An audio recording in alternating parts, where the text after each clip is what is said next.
నెల్లూరు జిల్లా జువెలదిన్న fishing harbour లో బోట్ల వివాదంపై మంత్రుల బృందం సమావేశమైంది. శాశ్వత పరిష్కారం చూపేందుకు మంత్రులు ప్రస్తుతం రంగంలోకి దిగినట్టుగా సమాచారం. మంత్రులు ఆనం రామనారాయణ రెడ్డి, కొల్లు రవీంద్ర, ఎండి మొహమ్మద్ ఫరూక్ ఆధ్వర్యంలో జిల్లా కలెక్టరేట్ లో కీలక సమీక్షా సమావేశం జరుగుతోంది. ఈ భేటీలో ఎస్పీ, మత్స్యకార శాఖ ఉన్నతాధికారులు కూడా పాల్గొన్నారు. ముఖ్యంగా స్థానిక మత్స్యకారులు, ఇతర ప్రాంతాల బోట్ల యజమానుల మధ్య తలెత్తిన ఘర్షణలు, సరిహద్దు వివాదాలపై మంత్రులు సుదీర్ఘంగా చర్చిస్తూ ఉన్నారు.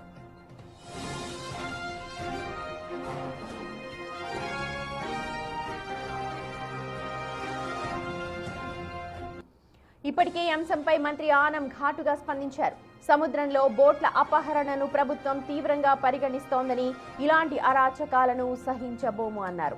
అక్రమ చేపల వేటను అరికట్టడానికి ప్రత్యేకంగా టాస్క్ ఫోర్స్ ని ఏర్పాటు చేస్తామన్నారు. కేంద్ర ప్రభుత్వ సహకారంతో సరిహద్దు వివాదాలకు ముగింపు పలుకుతామన్నారు. మరి కాసేపట్లోనే మంత్రుల బృందం సమావేశంలో తీసుకున్న నిర్ణయాలను కూడా వెల్లడించనున్నారు.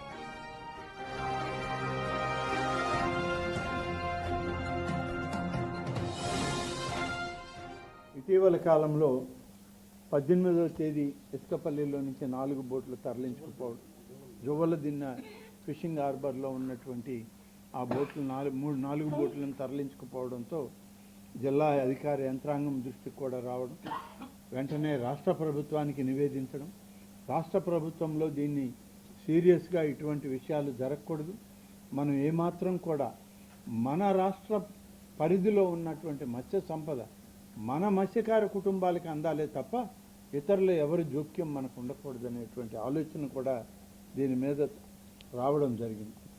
దీని మీద ఒక టాస్క్ ఫోర్స్ను కూడా వేయాలనేటువంటి ఆలోచన తీసుకోవడం ప్రభుత్వం. ఆ టాస్క్ ఫోర్స్లో కూడా మత్స్యశాఖకు సంబంధించినటువంటి అధికారులు, అలాగే మెరైన్ పోలీస్, అలాగే అటవీ శాఖ అధికారులు, వీరందరితోటి ఆయా ప్రాంతాల్లో ఉన్నటువంటి మత్స్యకార సొసైటీలు కానీ, మత్స్యకార గ్రామాల్లో ఉన్నటువంటి పెద్దలు కానీ, లేదా మత్స్యకారులు ఎవరైనా దీని మీద ఈ కార్యక్రమంలో వెంటనే తిరిగి చేసే వాళ్ళు ఉంటే వాళ్ళల్లో కానీ ఫిషరీస్ డిపార్ట్మెంట్ వాళ్ళు సెలెక్ట్ చేసి ఒకరిని ఈ బోట్లలో పంపించేటువంటి పద్ధతి చేయాలి. దీనికి ఒక కమిటీ ఏర్పాటు చేయాలని ఒక ప్రతిపాదన పోవడం జరిగింది. 2 స్పీడ్ బోట్లని మన పరిధిలో పర్యవేక్షణకి ఉంచాలి. ఇప్పటి వరకు అవి లేవు కాబట్టి మనం బయట వాళ్ళు వస్తే నిలుపుదల చేయడం కష్టంగా ఉందనేటువంటి మాట రావడం. 2 బోట్లలో నిన్న ఒక బోట్లో కమిషనర్ గారు, మెరైన్ పోలీసు, అలాగే లోకల్ పోలీసు అందరూ కలిసి ట్రయల్ రన్ కూడా చేశారు. రైట్, మా ప్రతినిధి సురేంద్ర ప్రస్తుతం లైవ్ లో మనతో జాయిన్ అవుతున్నారు. జువ్వెలదిన్నెలో బోట్ల తరలింపుపై అక్కడ మత్స్యకారులంతా తీవ్ర ఆగ్రహం వ్యక్తం చేస్తున్నారు. ప్రస్తుతం మంత్రుల బృందం అక్కడ సమావేశమైంది. అలాగే ముఖ్య అధికారులందరూ కూడా సమావేశంలో పాల్గొంటూ ఉన్నారు. జువ్వెలదిన్నెలో 4 రోజుల క్రితం అక్కడ పార్క్ చేసి ఉన్న, అక్కడ లంగరు వేసి ఉన్న బోట్లని కొంతమంది ఎమ్మెల్యే, ఎంపీల సహాయంతో తరలించుకుపోయారు అనంటూ మత్స్యకారులు బాహాటంగానే నిరసన వ్యక్తం చేశారు.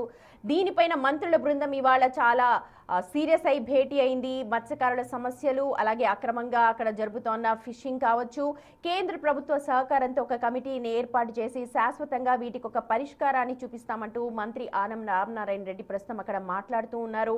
మొత్తం కూడా స్థానికంగా ఉన్న మత్స్యకారులు కావచ్చు, మత్స్యకార అధికారులు అందరూ కూడా ఈ సమావేశంలో పాల్గొన్నారు. మా ప్రతినిధి సురేంద్ర మనతో జాయిన్ అవుతున్నారు. రైట్ సురేంద్ర, మనం చూస్తున్నాం జువ్వెలదిన్న ఇష్యూని చాలా ప్రెస్టీజియస్ గా తీసుకుంది గవర్నమెంట్. మంత్రుల బృందం అంతా కూడా అక్కడ పర్యటిస్తోంది. జరుగుతున్న పరిణామాలు ఏంటి? మత్స్యకారుల నుంచి ఎలాంటి అభ్యర్థనలు వ్యక్తం అవుతున్నాయి అక్కడ?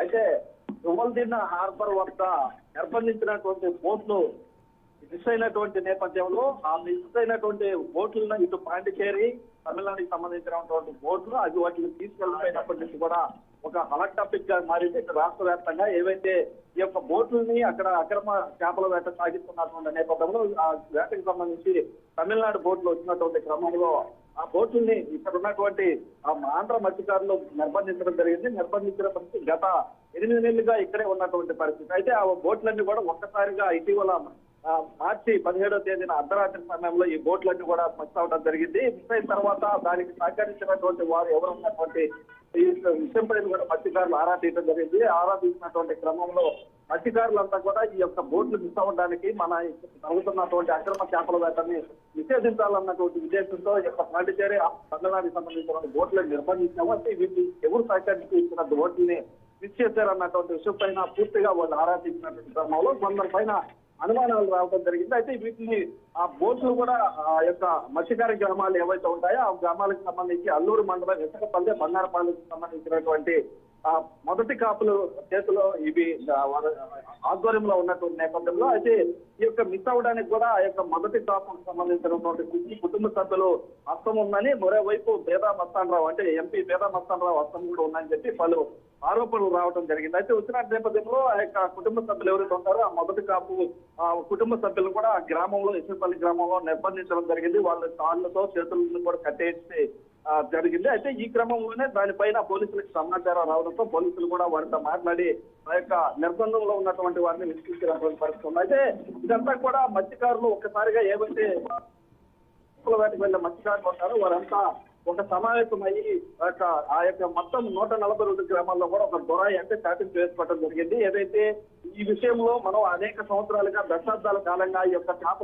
అక్రమ చేపల వేట కొనసాగుతున్నటువంటి నేపథ్యంలో బయట రాష్ట్రాల నుంచి పెద్ద పెద్ద బోట్లు వేసుకుని అంటే మర బోట్లు లాంటి పెద్ద పెద్ద బోట్లు పెద్ద పెద్ద వలలు వేసుకుని రావడం వల్ల ఈ యొక్క ఆంధ్ర మత్స్యకార సంస్థ దెబ్బతింటున్నటువంటి క్రమంలో ఆ యొక్క చర్యలు మనమే తీసుకోవాలని చెప్పి ఒక దొరాయి వేసుకోవడం జరిగింది. ఆ క్రమంలోనే ఈ బోట్లని ఆంధ్ర మత్స్యకారులు ఎవరైతే ఉన్నారో వారు తమిళనాడు పాండిచేరికి చెందిన బోట్లను నిర్బంధించారు. అయితే ఆ బోట్ల విషయంలో ప్రధానంగా ఇటు సాగర్ డిఫెన్స్ పరిశ్రమకు వచ్చిన మంత్రి లోకేష్ రావడం జరిగింది. వచ్చిన తర్వాత ఈ యొక్క బోట్లు కూడా తీసుకోవడం జరిగింది. అయితే దీనికి చంద్రబాబు లోకేష్ తో పాటు ఎంపీ బేదా మస్తానరావు అదేవిధంగా స్థానిక మత్స్యకారులు సహాయంతోనే ఈ యొక్క సపోర్ట్ తోని ఈ బోట్లు మిస్ అయ్యాయని చెప్పి ఇటు తీవ్ర స్థాయిలో వచ్చి ఆరోపణలు చేస్తున్నటువంటి క్రమంలో ఇటు అధికారులు కూటమి ప్రభుత్వం సంబంధించినటువంటి అధికారులు కూడా అప్రమత్తం అవడం జరిగింది. ఏదైతే గ్రామాల్లో జరుగుతున్నటువంటి నిర్బంధాలు ఏవైతే ఉన్నాయో వాటిని అన్నింటినీ కంట్రోల్ చేసేటువంటి క్రమంలో పోలీసులు రంగంలోకి దిగి ఆ యొక్క ప్రయత్నాలు చేసేటువంటి క్రమంలో